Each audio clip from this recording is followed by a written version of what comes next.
Okay, so the Strauss got cut a little bit short with the Beim Schlafengegangen and the four last songs. I'm just going to send a little blurb to talk about those four last songs. So we're going to move on and we're going to look at Schoenberg and Weill, and we're dealing now with some expressionism in Germany.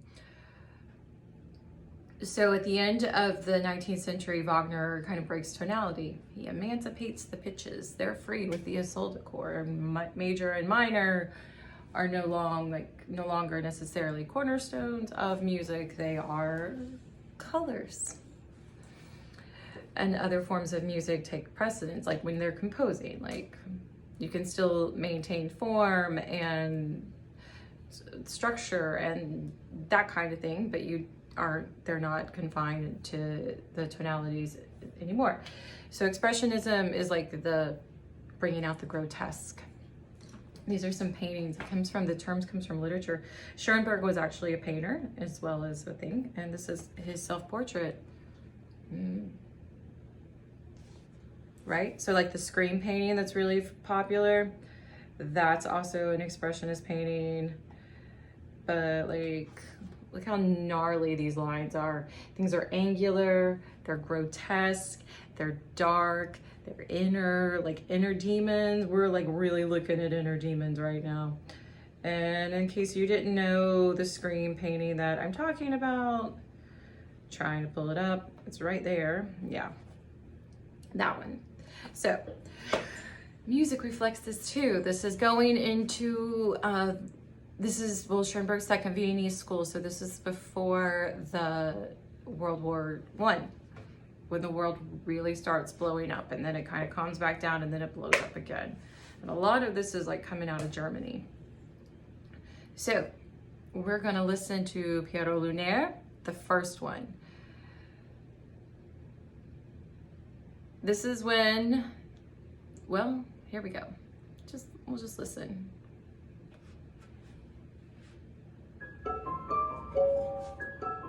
Den Wein, den man mit Augen trinkt, gießt nachts der Mond in Wogen nieder.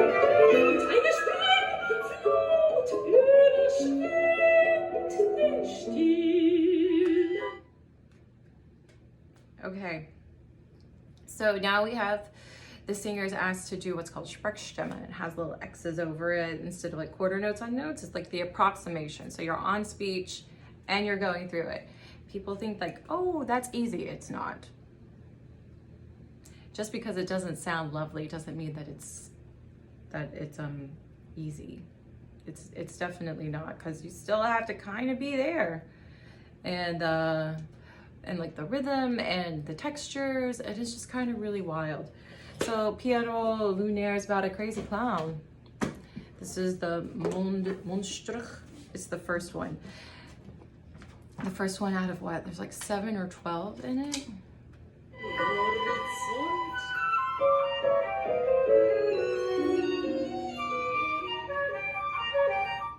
So just again, you think about those paintings that I just showed you, and so you can kind of get the gist of what it is. Like, you can kind of see where it's a face, but all the angles are off and everything's a little twisted and everything's distorted and everything's ugly, but the world was about ready to blow up. So here we are. This is very different from what was going on in France with Impressionism, and everybody's outside like drinking wine and looking at water lilies. This is a whole other line. Okay, so that's Schoenberg, and he gives us Sprechstimme. Now, not everything Schoenberg he did was atonal. He also was a composition teacher at UCLA. I think the composition school is like still named after him, and he fled Germany because he was Jewish. So he does write stuff that's nice. He writes things that are beautiful. Some of his stuff is really nice, but he also pushes the boundaries. And when we go avant-garde, and when it goes dark in German in the early 1900s, it goes real dark. So let's see. That's Schoenberg.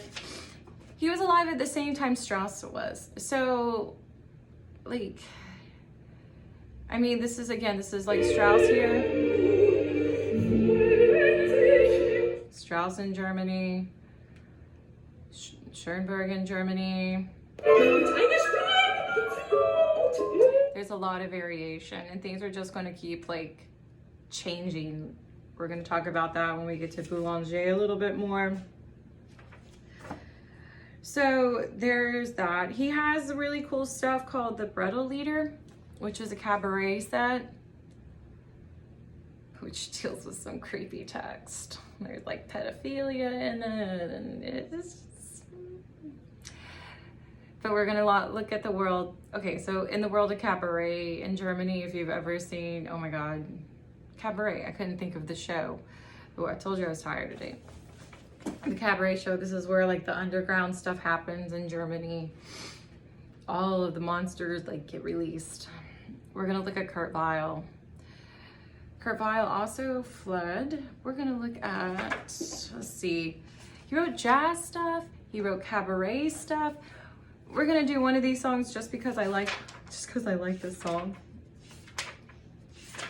It's the Doors covered it eventually. So let's just listen. If I can get back to it. I'm sure you've heard the song, maybe?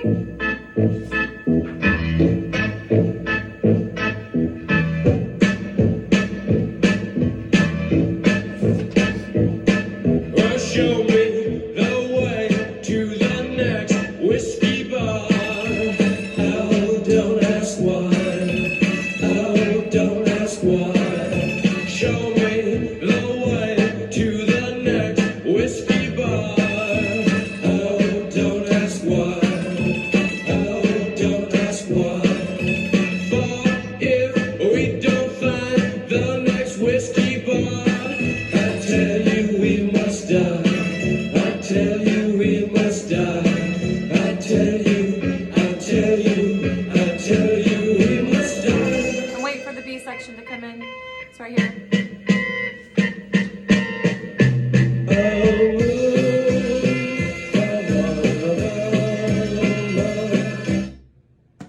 So that's fun, right? That's classical composer writer right there. A lot of his stuff he wrote was technically also like music theater, but it's cabaret. And then what do you do with it? What do you do with it? You enjoy it. That's what you do with it. But it doesn't follow the rules of everything else. This is from Mahogany's Songspiel. This is the original.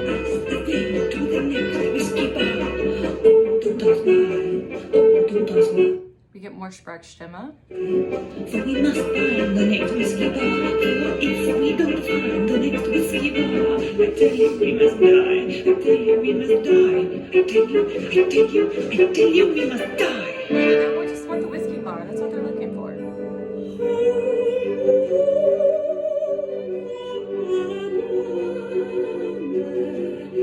We must say goodbye. There's so many different versions of this, and it's all weird. So it's like jazz, and it's music theater, and it's cabaret, and it's classical, and all the worlds kind of get thrown in, and it just comes out some like weird, grotesque, awesome thing. And it's important because cabaret stuff, we're going to end up talking about Bochum, and this is where it is. This is where this all kind of starts. So Schoenberg and Weill both had cabaret. So for today, we had Wolf. We talked about Wolf, which is just like the most obsessive about text and piano and writing the leader. Then we had Mahler and Strauss talking about orchestral lied and colors.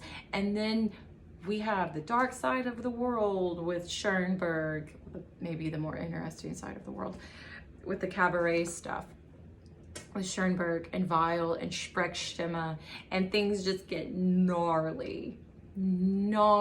Strauss wrote some gnarly stuff too, so just because we listened to two beautiful songs doesn't mean he has Salome. Salome is like real gnarly. So the world's gonna be changing. It's gonna change quick. And here we go. Okay, bye.